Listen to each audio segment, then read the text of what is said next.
Hey guys, it's Vince. Today I'm working on a pro-grade system for a client, and I wanted to cover a question that's come up repeatedly recently, and that is, how do I solder a GX16 5-pin connector? Now, of course, many of you already realize that if you Google search or you go through YouTube, you're going to find lots of different videos on how to solder these connectors. I want to show you my method, and of course, utilizing my method, you can see I've got the back plate removed from my enclosure. I cannot emphasize enough, if you guys are serious about building your own system, it makes it much easier to have an actual enclosure that breaks down, and you can see why right here. The GX16 is mounted into the back plate.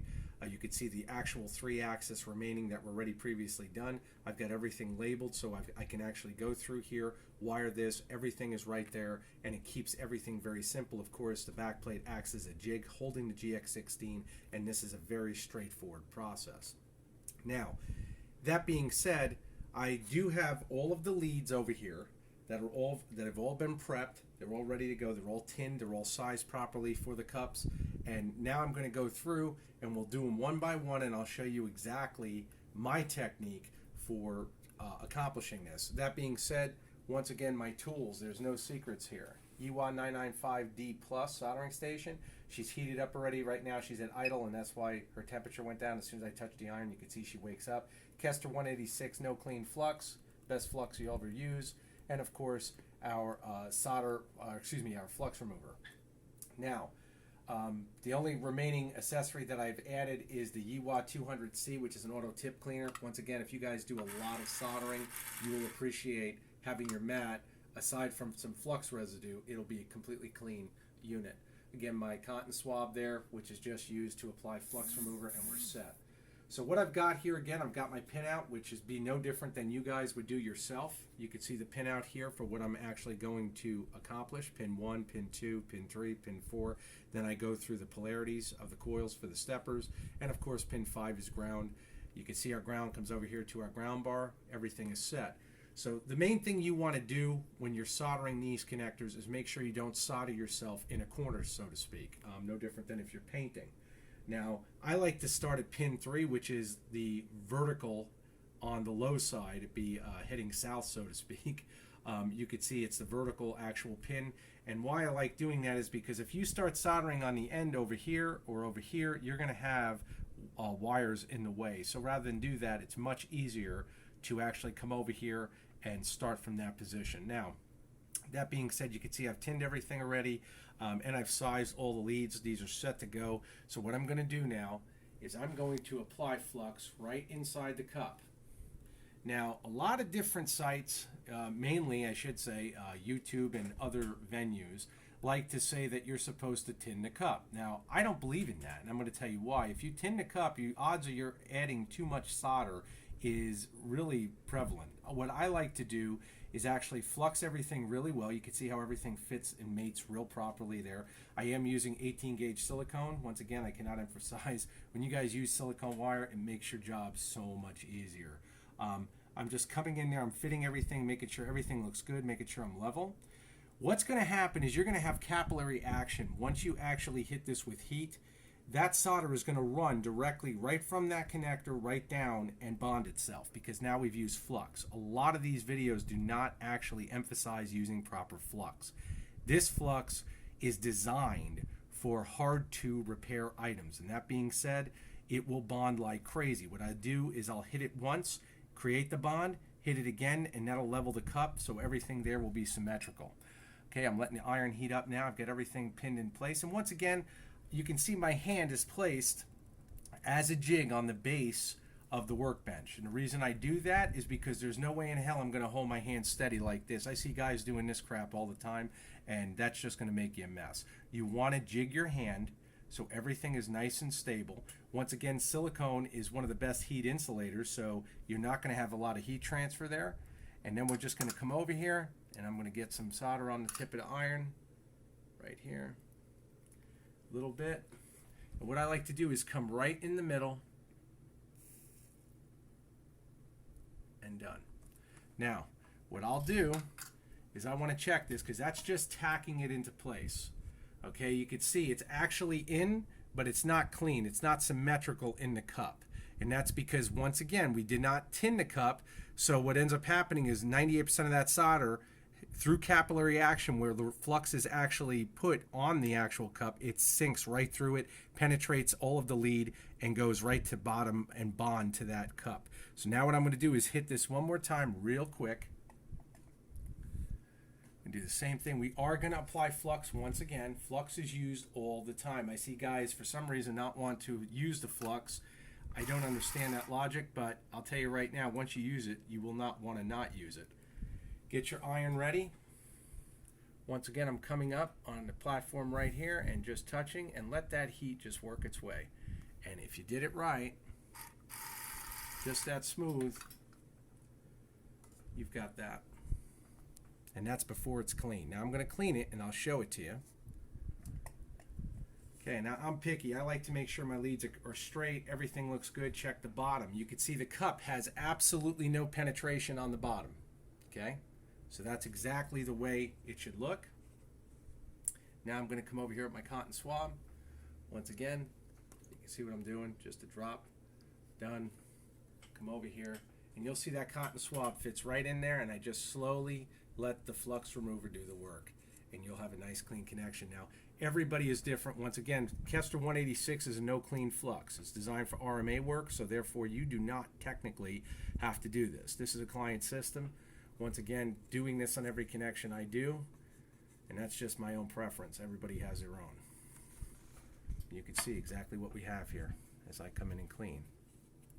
Just keep spiraling, and you can see that connection's immaculate. And you can see how symmetrical we are, okay? Once again, everything there, nice and clean. A lot of these videos, they claim that, you know, you're not going to get a good bond if you don't tin the bottom. Well, if you use flux, once again, capillary action, think of a plumber, guys. You know, just because I'm dealing with electronics doesn't mean the principles aren't the same in general contracting. Plumbers sweat pipes together all the time, and it's the same principle.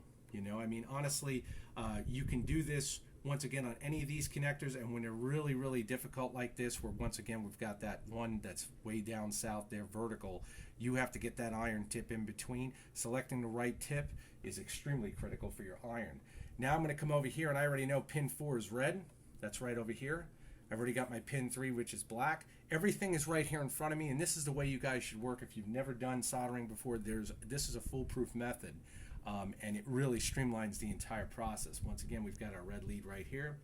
I'm going to come over here and just apply a teeny bit of flux right here once again. Done. Once again, this video is done in real time, so you guys see exactly what I do. There's no science here. Come in, touch, and I'm going to come right here. And that's us. Okay, come in there, and you can see that connector is actually, that amount of solder is absolutely perfect. So what I'll do now is I want to make sure I've got deep penetration. I'll just come in here again, apply a little more flux. Now I've got pretty much a perfect amount of solder there. So what I'm going to do is I'm going to watch real close. I just want a little contact solder. Contact solder is only used, typically I use it just because it generates better heat conduction, and you'll see once that connector is floating, we get a perfect lead. Done. And I'll check it again.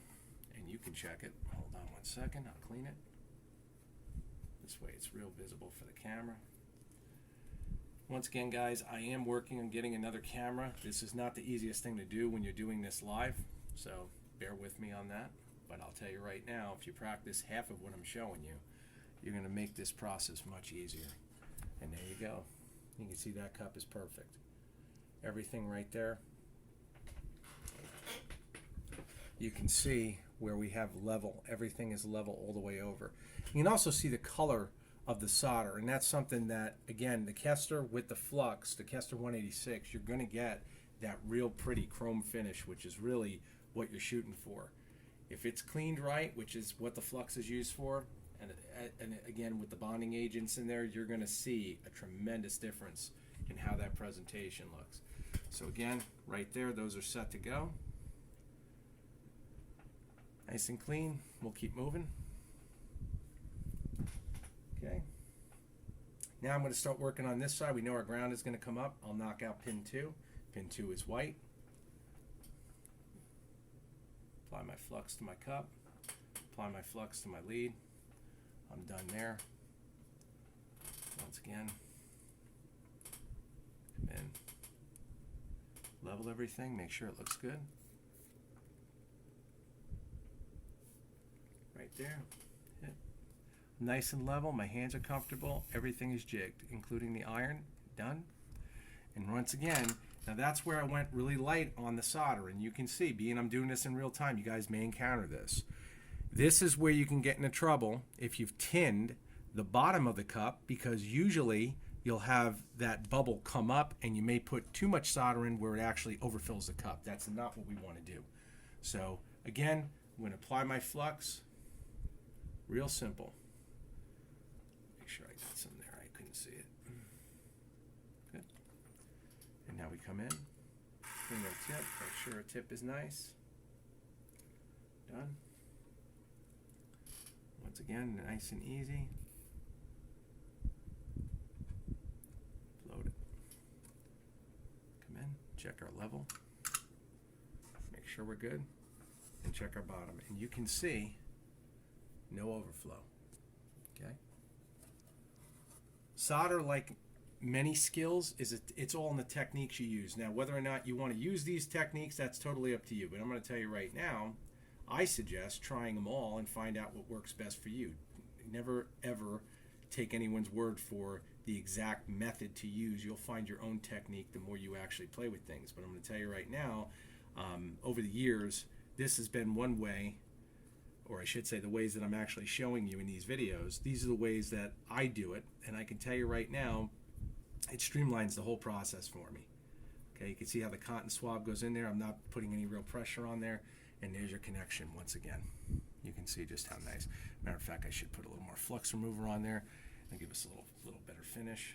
Just a drop or two. Done. Right there. And again, let that flux remover just sit on there for a second. It's certainly not going to do much, and you know, a lot of guys are used to dealing with the flux remover that's aerosol, and that's great if you have an area that you can do that in, and again, where you have really good airflow. If you're doing it inside, I really tell you guys to be careful with that. And you can see that's a perfect cup fill right there. Once again, in this angle, you can see everything, and right here. Perfect. Now we'll finish it up. Boom. Okay, pin 1. Now I can go with 5 or 1. Realistically, it does not matter which one I go to because these are both the easiest. They're on top naturally. So I'm just going to go with pin 1. Boom. 10-hour actual lead. Good. Come in. Right there. Let her set. She's seated. Come in. Touch.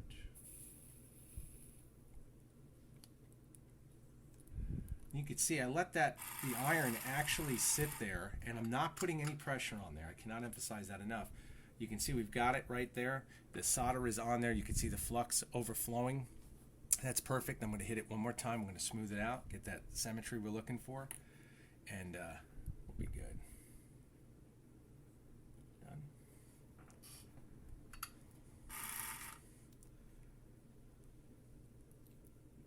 Contact solder.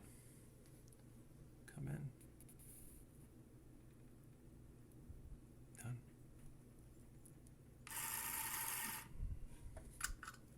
Let's clean it.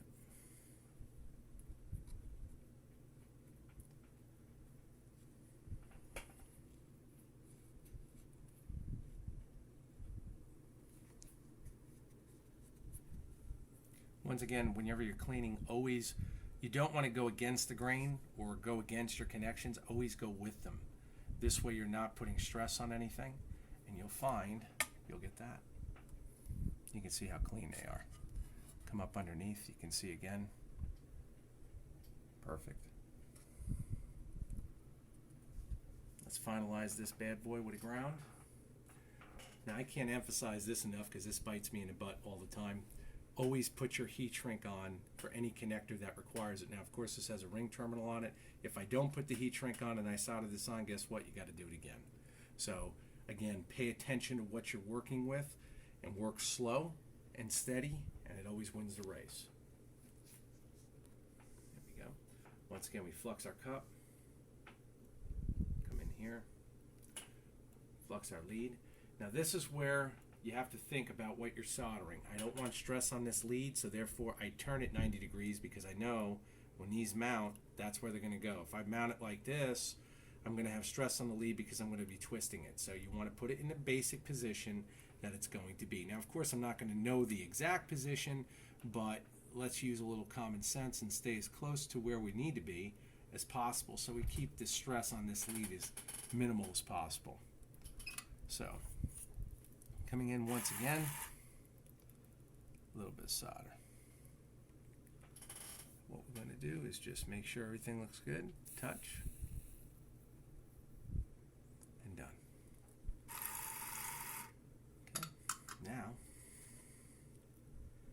once again, you can see we've got full contact, but I want to make sure we have full penetration. Easiest way to do that, just hit it one more time. Done. Make that nice and level. The beautiful thing about the Flux is a little more heat from your iron is not going to hurt anything. It really makes it penetrate more. So it's just a matter of you getting a feel for how much time you want to leave it on there. Of course, with any wire that's not silicone, you're not going to want to leave it on there that long because the casing will heat up very quickly. On silicone wire, you have a lot more time. And you can see, there's your finish.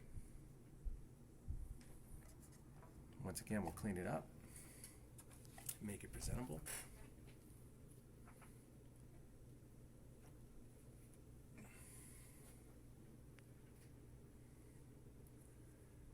And I like to have the swab actually almost saturated because it really does work in seconds once it's done. And you can see just how nice these leads look. Those are pretty. If we look on the sides, you can see how the cups, because I get asked about that a lot, do the cups all look symmetrical? Does everything look good? I mean, you can see on the bottom, and you're good. The flux is the key, guys. I cannot tell you that enough. I've seen guys on these videos struggling and struggling and struggling. When you use flux and use it properly, once again with a high quality solder, you're going to get the finish you're looking for. And that is the reason I offer you guys exactly what I use, and you can see these come out like glass. So now what we're going to want to do is, of course, finish this. Very simple. Now, you guys with a steel enclosure, you're never going to be able to do this.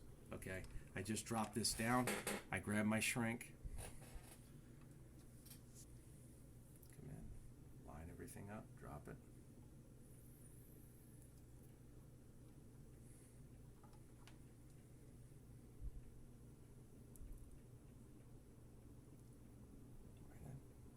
Let everything seat. The beauty of doing it this way, of course, is gravity's with us, so we don't really have to do much. Everything just kind of falls right into place. And we come over here.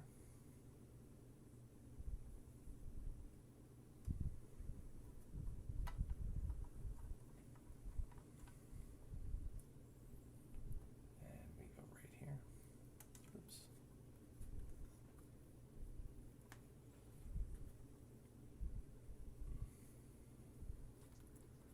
And that's done there.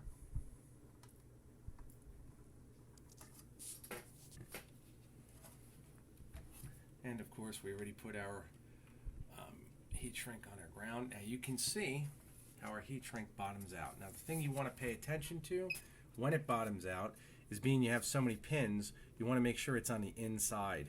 Everything should be inside that circle. If it's not, it's going to seat higher up and you'll have a gap on your connector. So just pay attention to that. Once again, back plate comes off. You can see the beauty of this whole system. When you guys see this laid out like this, I think it gives you guys a better picture than, once again, if you had to mill this inside an actual steel enclosure, you would see exactly how tedious this would be. if you were doing soldering. And that's why you see so many crimp connectors, because it's not possible, number one. And number two, it's very labor intensive. Once again, with the heat gun, you can see the light flickering, but with the heat gun, the temperature is set at 375, so the beauty of that is you'll never burn anything. Being we're using silicone, this can get really hot. Your fingers again are clear. Cannot emphasize enough, having the right tools makes a world of difference. There we go.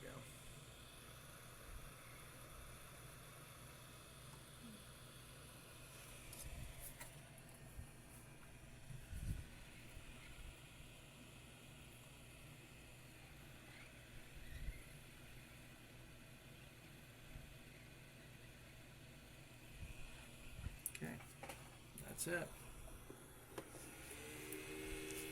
And now you can see what we've got. And there you go.